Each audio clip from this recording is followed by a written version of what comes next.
So mga kapatid, welcome sa ating morning revival preview. At ang schedule natin ay week 4, day 6. Late na ito.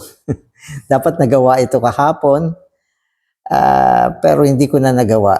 Sobrang busy ako hanggang gabi, kaya talagang hindi ko na kinaya. Pero gano'n pa man, ihahabol ko pa rin at upang makumpleto ang ating morning revival preview para sa buong linggo. Amen. So muli ang schedule natin ay week 4, day 6. Amen. So meron tayo ditong tatlong verses. Ang gaganda ng mga verses na ito. Yung unang verse ay Proverbs 16:25. Sabi rito, "There is a way which seems right to a man, but the end of it is the way of death." So ano ba sinasabi rito? Merong mga pamamaraan, sabi niya, na tila baga tama. Tama. Oo. Tama sa tao. Ibig sabihin, tama sa mata ng tao. Mga pamamaraan na pag tinignan mo, tama siya. Subalit kalaunan, anong nangyari? Ito pala ay daan ng kamatayan. Wow.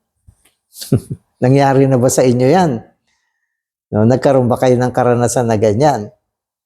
Na ang isang daan, ang ibig sabihin ng daan dito ay isang pamamaraan. Isang pamamaraan sa isang particular na bagay ay parang tama naman sa ating pananaw. At maaaring ginawa natin, pero kalaunan, ano na-discover mo? Ito pala ay kamatayan. So, ano ba ang lesson na pwede nating matutuhan dito sa verse na ito?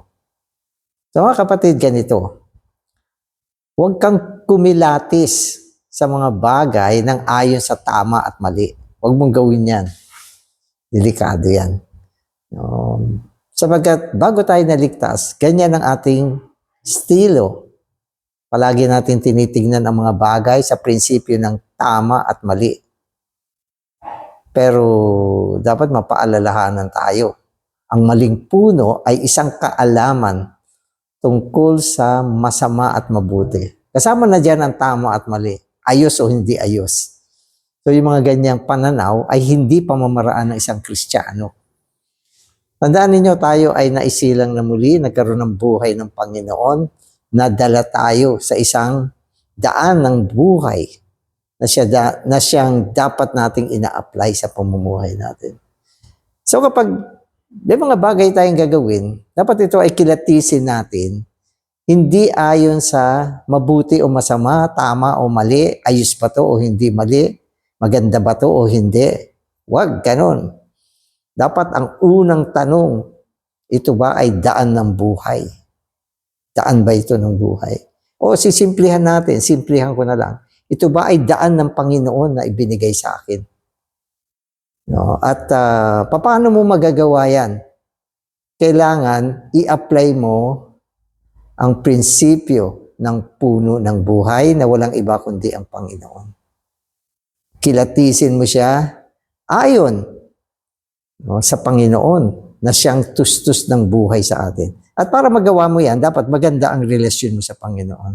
Nagtatamasa ka, nagsasalamuha ka, nagtatanong ka, no, Panginoon, anong tingin mo dito? Ayos ba ito? Panginoon, bigyan mo ko ng pandama. Ganon. Wag mo siyang tignan. Mali ito, tama ito, masama ito. Hindi. Panginoon, ito ba ay daan ng buhay? At kung ikaw ay nakakadama ng kapayapaan, mas malamang ito ay isang tamang daan. So yung pangalawang verse dito, sabi niya, sa John 11:25, "I am the resurrection and the life. He who believes into me, even if he should die, shall live." So gusto kong bigyan ng highlights yung salitang, I am the resurrection and the life.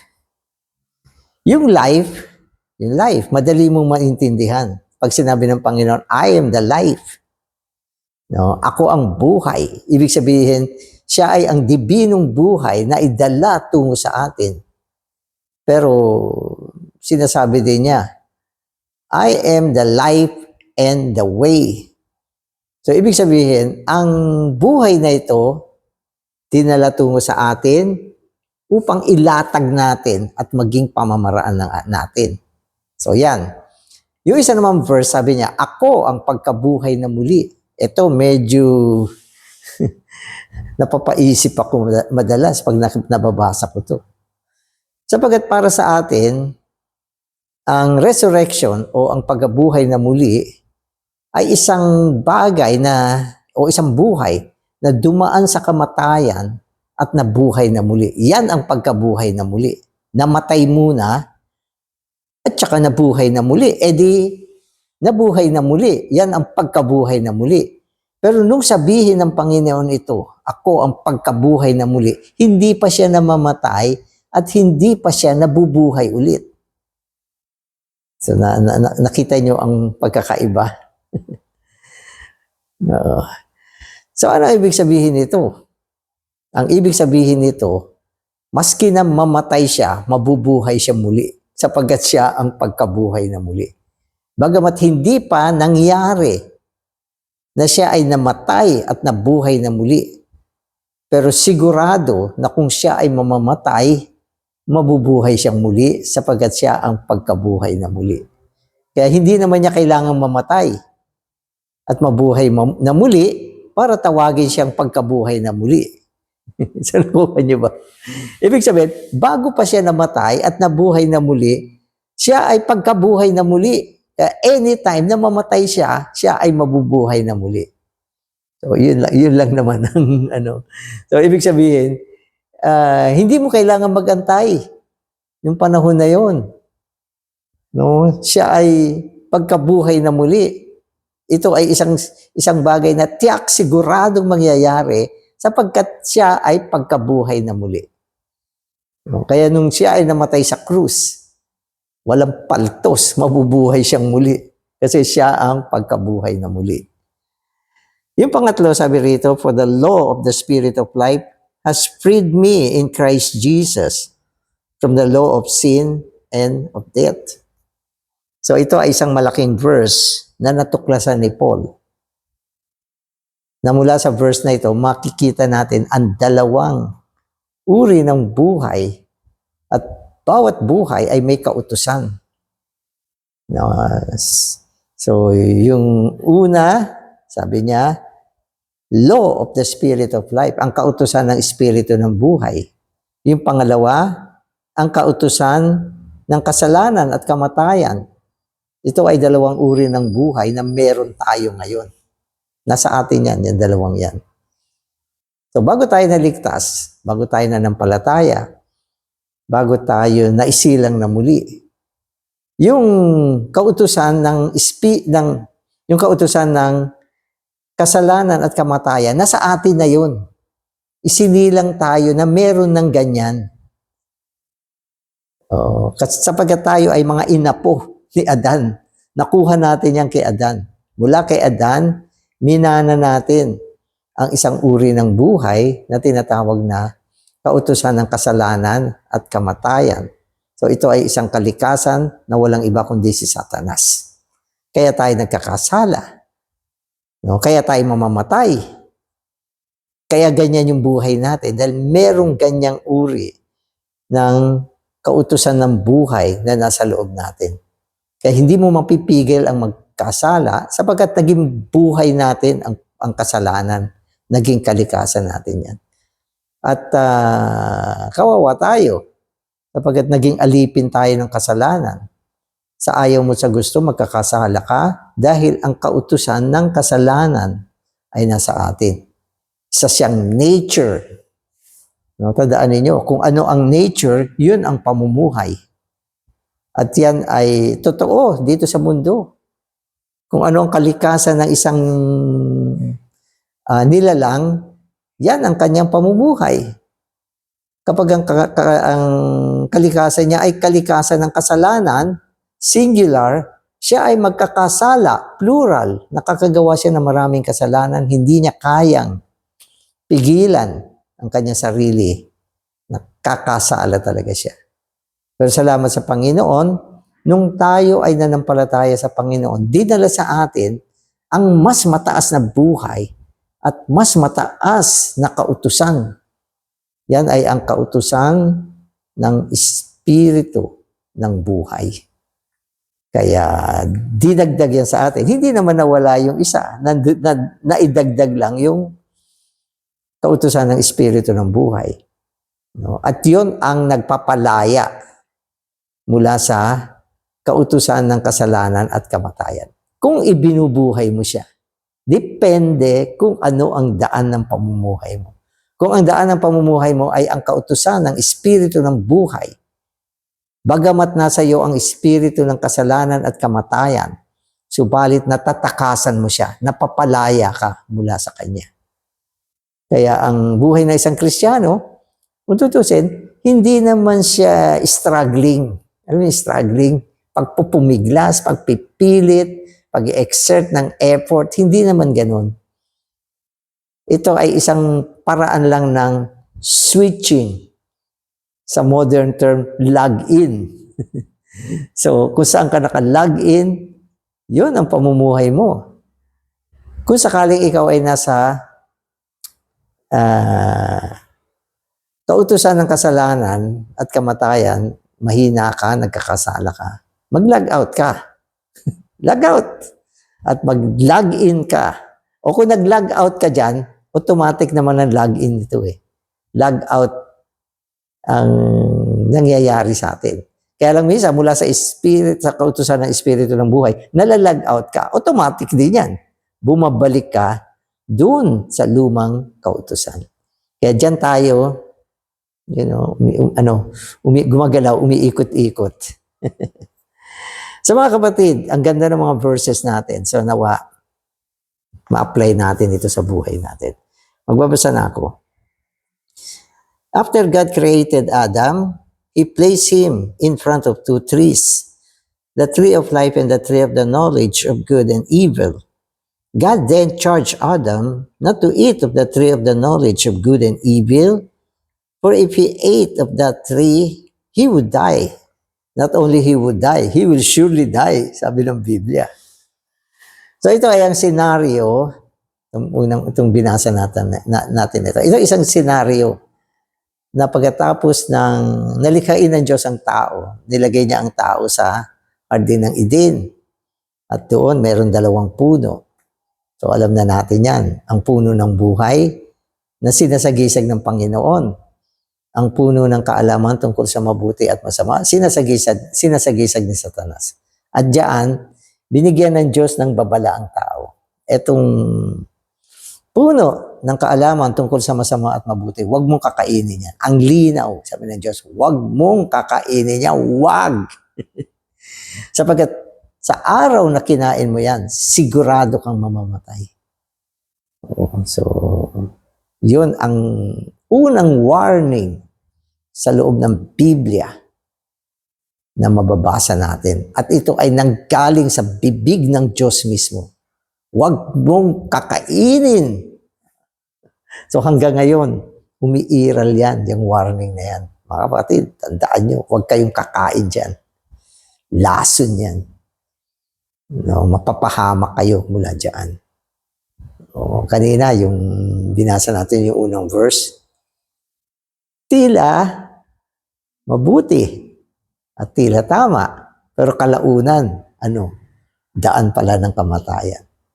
Deceiving, nakakalito, nakakalanse, nakakatukso, nakakalinlang para mabuti, pero huwag kang kakain yan. Pag tinignan mo, ang ganda, nakakaakit, huwag kang kakain yan. Sapagkat kapag kinain mo yan, ay, siguradong makakatikim ka, makakaranas ka ng kamatayan. Amen. Ang linaw. So, magpapatuloy ako. God wanted Adam to eat of the tree of life. If Adam had eaten of the tree of life, this tree would have entered into him and then would have grown within him. However, Adam ate instead of the tree of the knowledge of good and evil. This tree was thus sown into Adam and grew within him, and it has been growing in all Adam's descendants. So nakakalungkot na bagamat nagbigay ang Diyos ng babala, kinain pa rin ng tao ang maling puno. No? Kung tutusin, kaya binawalan ng Diyos si Adam na kumain dun sa bunga ng puno ng kaalaman ng masama at mabuti. Gusto niya na ang kainin ni Adam ay yung isa. Hindi naman binanggit ng Panginoon yun.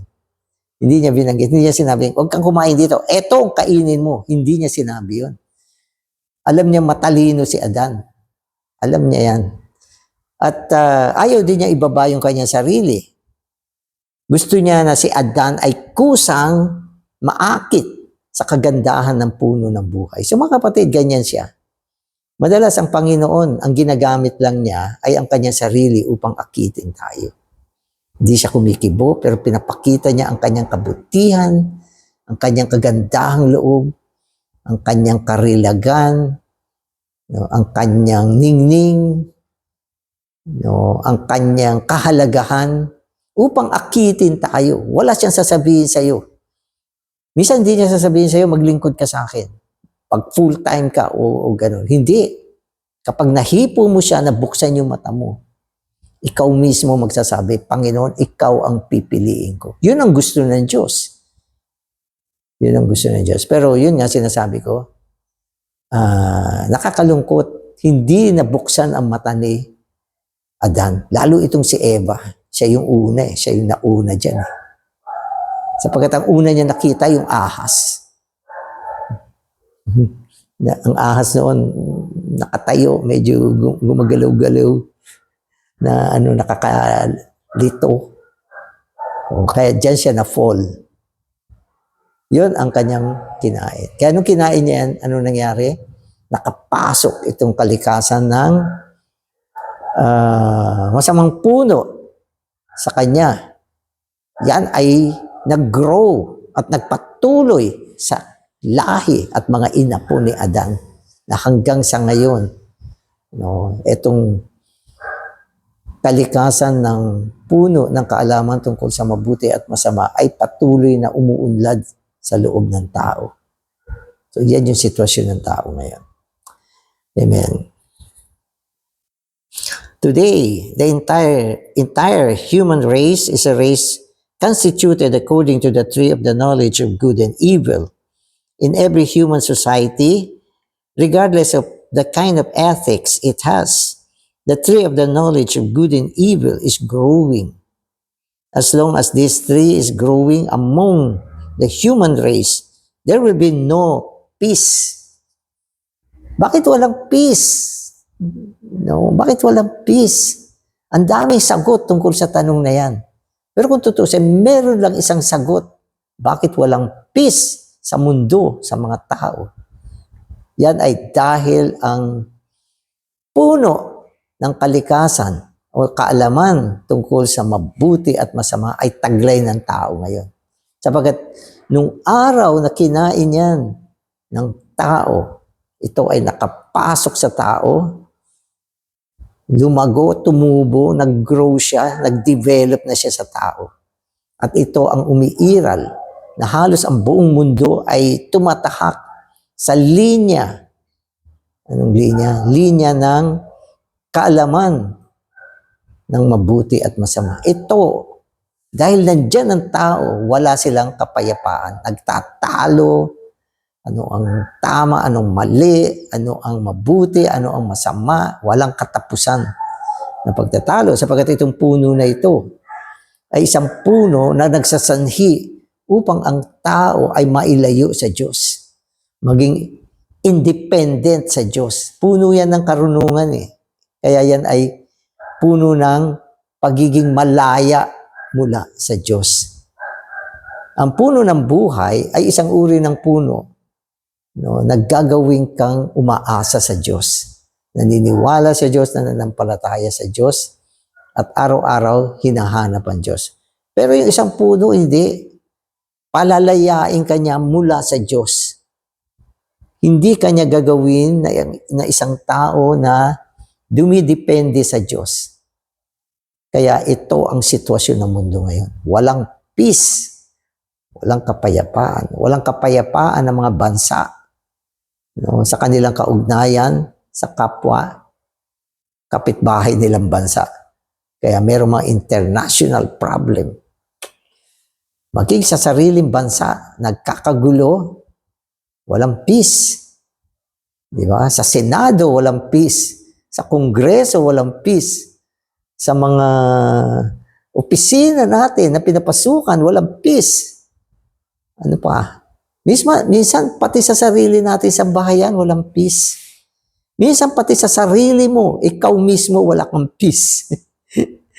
Sapagkat ang umiiral, mga kapatid, ay ang linya ng kaalaman tungkol sa mabuti at masama. At yan ang kautusan ng kamatayan, kasalanan at kamatayan. Kailangan natin ng pagpapalaya. Gusto mo ng peace? Dapat palaya ka dyan. Di ba? Kaya naalala ko yung verse sa Romans, sabi niya, ang kaisipan na nakalagak sa espiritu ay buhay at kapayapaan. Di ba? At kapag ang kaisipan ay nakalagak sa laman, ito ay kamatayan. Kaya pala na ang peace natin, mga kapatid, may kinalaman sa ating kaisipan. Kaya ka walang peace, puro knowledge ang laman ng utak mo. Ano bang maganda? Ano bang mabuti? Ano ba ang sabi ng ganito? Walang peace. Pinalaya mo yung kaisipan mo sa ganyan. Panginoong Jesus, sa iyo lang ako babaling, magtitiwala, ikaw lang ang tama, ikaw lang ang kaligtasan. Panginoon, ikaw ang totoong kapayapaan. Biglang damang-dama mo. Nakatulog ka na. Amen. Amen. So today's reading. Before we were regenerated, we were in the line of the tree of the knowledge of good and evil. When we were regenerated, Christ planted himself into us as the tree of life. However, in our practical daily life, we are in the line of the tree of the knowledge of good and evil, or in the line of the tree of life. So meron na ngayon dalawang linya sa buhay natin. Bago tayo na ligtas, bago tayo na isilang na muli, may isang linya lang tayo. Yun lagi ang pinipili mo. Di ba? Kapag may gagawin ka, mag-iisip ka muna. Ano kaya ang maganda? Ano kaya ang tama? Yun ang gagawin mo. Kaya ang ending niya, laging kamatayan. Saan kaya magandang pumunta? Yun ang pupuntahan mo. Kaya ang ending niya ay kamatayan. Ang ibig sabihin ng kamatayan, mga kapatid, mga negatibong resulta ng mga ginagawa natin. Wala siyang success. Wala siyang masayang result. Lalo siyang bumabaon, binabaon tayo sa problema. Subalit nung nanampalataya tayo sa Panginoon, mga kapatid, ang puno ng buhay nadala sa atin. At nabigyan tayo ng isang bagong landas. Isang landas ng buhay na nakalatag sa harapan natin. Kaya sa pamumuhay natin, andyan pa rin yung lumang daan. Kaya dalawa ang line ng buhay natin ngayon. So pinaaalala ko lang. Dalawa ang linya na meron tayo ngayon. Ang linya ng dating puno na nandiyan pa din. Yan ay ang kaalaman tungkol sa mabuti at masama. Saan ka dadalhin yan? Yung puno na yan o ng linya na yan. Dadalhin ka niya sa isang sitwasyon na wala ang Diyos. Tandaan yan, wala ang Diyos. Anong meron dyan? Mabuti o masama? Anong resulta?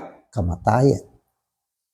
Subalit, ang isang bagong linya, ang linya ng puno ng buhay, ay ang linya ng Diyos. Na kung yan ang tatahakin mo, meron kang kapayapaan, meron kang pagpapanariwa, meron kang paglago sa buhay, meron kang karanasan sa 3-1 Diyos, at magkakaroon ka ng isang pamumuhay na kung saan ang dibinong buhay ay naipapamuhay natin. Yan yung God-man living. Kaya madalas ang buhay natin palipat-lipat. Pero merong panahon naman na lumalago tayo, mas maraming panahon, nasa tamang linya na tayo. Kaya lang kailangan makita pa rin natin ito. Yung mga ganitong pagpapaliwanag upang maintindihan natin ang buhay natin. Amen. In our married life, for example, we may be in the line of the tree of knowledge. And by the way we talk with our spouse, we may not only grow this tree, but also water it and fertilize it. So yung tree of knowledge of good and evil, na isang linya, okay, ginagamit natin sa ating married life, sa ating pakikitungo, sa ating kabiyak, sa iyong pagsasalita. Ano nangyayari? Pine-fertilize mo siya. Pinapalago mo siya. Dinidevelop mo siya sa buhay mo. Ang saklap, malinang ang puno. Ibig sabihin, nagpa-progress sa atin yan. Lalo na sa aspekto ng married life. Ito ang dahilan kung bakit sa married life, madaming pagtatalong hindi natatapos. Minsan, tumigil na ano uli, na-revive na naman yung topic, nagtalo na naman. Natulog na. Pagkagising, na-revive na naman. Kasi ganyan ang knowledge eh. Hindi nagpapatalo. Lahat gusto maging marunong. Maging, mas magaling sa argument. Yan ang trick ni Satanas. Dalhin tayo sa ganyang uri ng pamumuhay. Kalaunan, naramdaman mo, napagod ka. Talo kami kikwento mo pa sa'yo, nagtalo kami ng asawa ko eh. Talo kami, tagal. Kikwento mo sa kaibigan mo. Alam mo ba kung anong pinagtalunan natin? Alam niyo mo ba kung anong pinagtalunan namin? Yung ganitong item. Napakawalang kwentang item. Pati kaibigan mo, dinadamay mo pa sa malimpuno. Parang si Job. Di ba? Kwentuhan ng magkakaibigan. Ang pinag-uusapan, paano maging mataas ang ating integridad. Yan. Malimpuno. Maling kasaklawan. Amen. So, what then should we do? We need to remember Paul's words in Galatians 2:20. It is no longer I who live, but it is Christ who lives in me. And turn from the tree of the knowledge of the tree of life. If we do this, we will live Christ and grow Christ as a tree of life. What shall we do? Simple lang naman eh. Takasan mo yung puno na yan. No, sapagkat tayo ay namatay na kasama ni Kristo at hindi na nabubuhay, kundi si Kristo na ang dapat na mabuhay sa atin. Siya na yung dapat mabuhay. At siya na yung dapat na ipamuhay natin. Takasan natin ang ating lumang tao na may kaugnayan sa linya ng puno ng kaalaman tungkol sa mabuti at masama. Takasan natin yan. Log out. Takasan mo siya. No, bumaling ka sa Panginoon bilang puno ng buhay. Lakaran mo ang kanyang landas. Yun lang ang pwede mong gawin. Pag ginawa mo yan, napakatahimik mong tao. Hindi ka napoprovoke. Maski minsan yung mga kabiyak mo. Challenge ka. Sumagot ka. Hindi ba ganoon? Sagutin mo ako. Wala siyang mapala sa iyo. At ikaw ay nag-i-enjoy sa Panginoon. Amen. Suppose there is a problem between you and your spouse. So, puro, married life ang pinag-uusapan dito. You should not do anything. For whatever you do will be in the realm of the tree of the knowledge of good and evil. You should simply read Galatians 2:20. I am crucified with Christ, and it is no longer I who live, but it is Christ who lives in me. Do not care for the problem of your anger. Just care for Christ living in you. This should be our way in everything. This should be our way in everything. Nang ibig sabihin, wala ka namang kailangang gawin. Sabagat kung may gagawin ka, babalik ka lang sa tree of the knowledge of good and evil. Kaya para huwag kang bumalik, wala kang gagawin. Kapag merong problema na mga ganyan, dispute between husband and wife, anong gagawin mo? Lord Jesus, I am crucified with Christ. Paano gagalaw yung tao na na-crucify na kay Kristo? Sabihin ng wife mo, bakit di ka sumasagot? I have been crucified with Christ. Sa loob mo lang yan. At ako ay hindi na nabubuhay. Ibig sabihin yan, wala na akong gagawin. Hindi na ako nabubuhay. At mabubuhay na lang ako sa pagtatamasa sa Panginoon. Tapos na ang gera, meron ng peace. Amen. Naggaling sa Panginoon. Okay, so Job and his friends were in the realm of good and evil, in the realm of promoting man's integrity. They needed to get into the right realm, the realm of the tree of life. They needed to come back to the tree of life. The tree of life was their answer. Talo ng talo, halos inubos ang mga kapitulo ng aklat ng Job sa pagtatalo. May nangyari ba? Wala. Kung sila ay bumalik lamang kay Kristo, makakabalik sila sa kasaklawan ng puno ng buhay. So mga kapatid, napakasimple ng kaligtasan. Ito ay isang pagbaling sa Panginoon na siyang realidad ng puno ng buhay sa panahon ngayon. Instead of trying to attain to the peak of integrity, Job needed to do his best to pursue God, to pursue Christ, the person directly. Job's direction should have been toward that peak, not toward the peak of human integrity. Kasi si Job talagang napaka-integridad na tao. May mataas siyang integridad. At siguro iniisip din niya, nung siya ay dumaan sa mga pagsubok, kulang pa yung kanyang integridad. Baka iniisip niya, hindi natutuwa ang Diyos sa kabutihan na meron ako. Itataas ko pa ito. Kulang pa ito. Ano ba ang pwede kong gawin? Mga kaibigan, magbigay nga kayo ng mga advice. Ano ba ang kulang ko?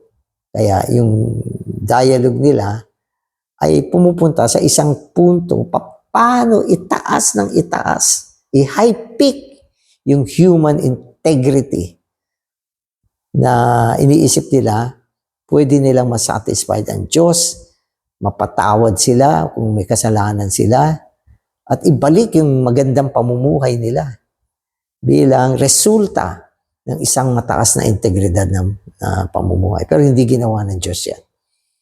Ginamit niya ang pangit na kasangkapan na walang iba kundi si Satanas upang hubarin lahat ng meron si Job. Gibain si Job. So, ganun. Kaya, minsan ang Diyos natin, pag-iisipan ninyo na malupit, pero hindi siya malupit.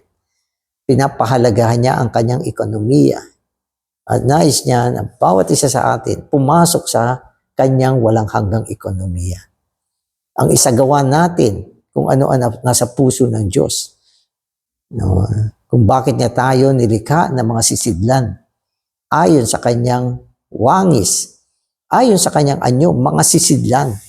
Ano yan? Ang ekonomiya niya ay ang pumasok sa atin, isagawa ang kanyang sarili sa atin, siya ay lumawak sa atin, lumago sa loob natin, matigmakan tayo, at maihayag siya. Yan ang nasa puso ng Diyos. Wala siyang pakialam at gaano ka man kabait, gaano man kabait ang iyong pamumuhay, ang kabutihan na iyong hinakayag. Hindi pinapahalagahan ng Diyos yan. Ang pinapahalagahan lang ng Diyos ay si Kristo na nasa loob mo, na nais niyang lumago, maging pamumuhay mo at maihayag sa iyo. Yan ang ekonomiya ng Diyos. Kapag hindi tayo umabot dyan, mga kapatid, ibig sabihin, wala tayong patutunguhan. Kailangan ito ay laging malinaw, malinaw, malinaw. Amen.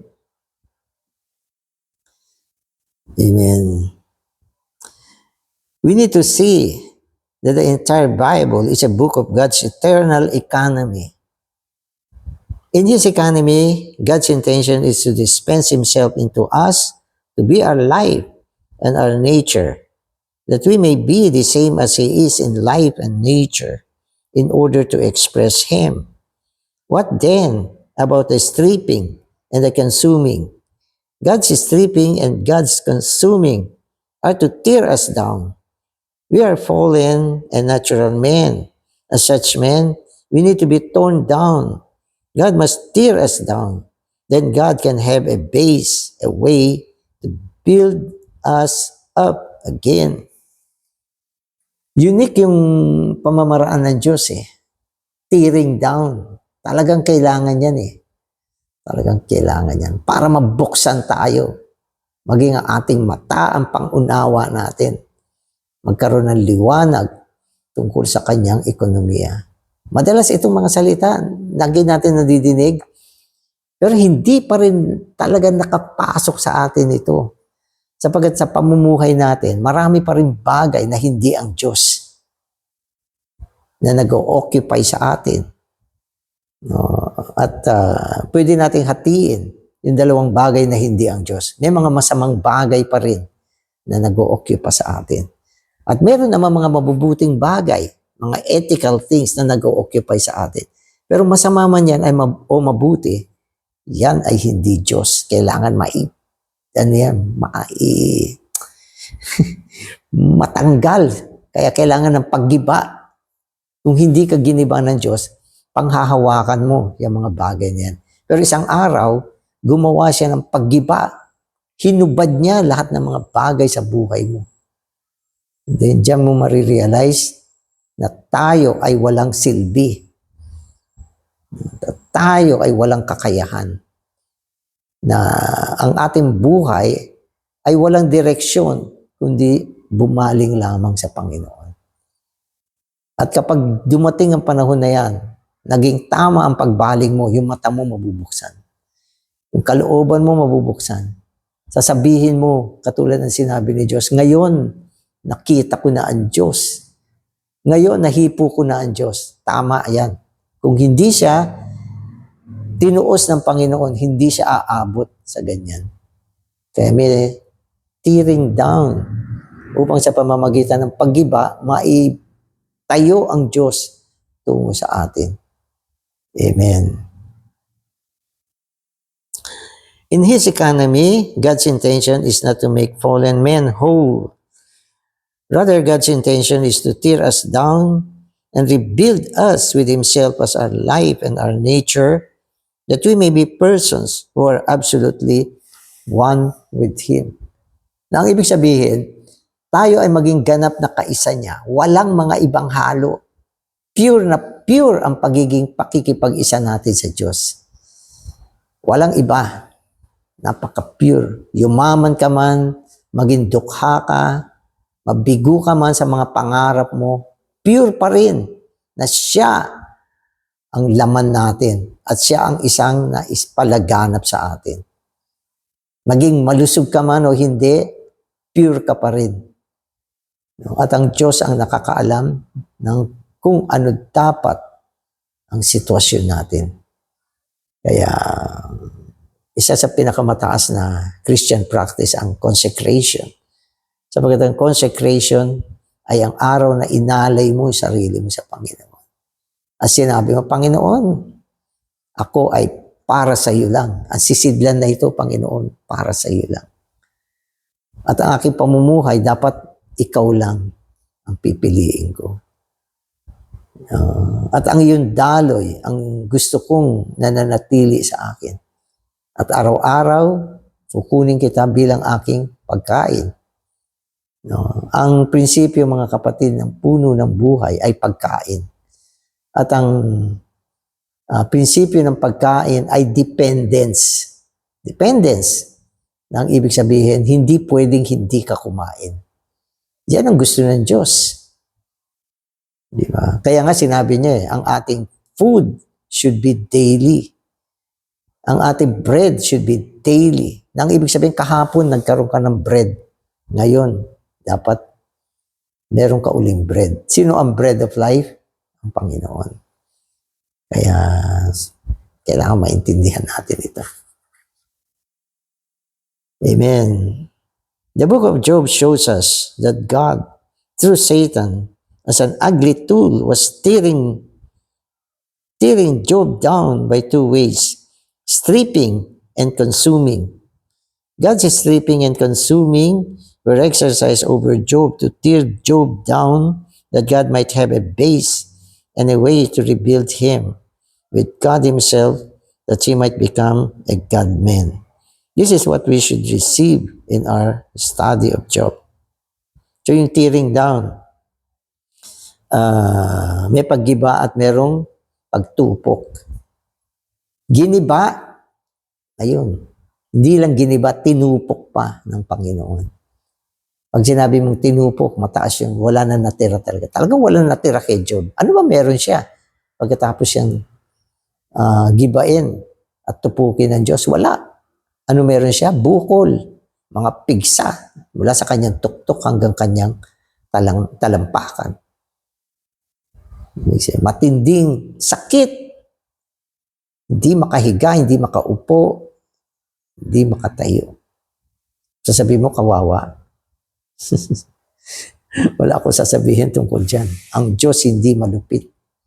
Pero pinapahalagahan niya ang kanyang ekonomiya, itong taong ito, nalihis ng landas. Pagkatapos niyang yumaman at magandang mga material na pagpapala, hindi niya binuksan ang kanyang sarili sa Diyos. Tinahak niya ang landas ng kabutihan. At iniisip niya na sa pamamagitan ng mataas na integridad, isang moral na pamumuhay, mabibigyan niya ng kasiyahan ng Diyos. Hindi. Ang gusto ng Diyos, buksan mo yung sarili mo at hayaan mo siya na makadaloy sa iyo. Katulad ng bagong Jerusalem. Ang daloy ng ilog ng tubig ng buhay. No? Yan ang gusto ng Diyos. Amen. Salamat, Panginoon. Pinakita mo sa amin ang iyong walang hanggang ekonomiya. Pinakita mo rin sa amin ang kahalagahan ng puno ng buhay. Pinakita mo rin sa amin kung anong uri ng buhay dapat meron kami. Salamat din sa mga babala. Panginoon, nawa ang mensaheng ito magbigay ng liwanag sa amin upang kami ay maging mga tamang tao sa harapan mo. Amen.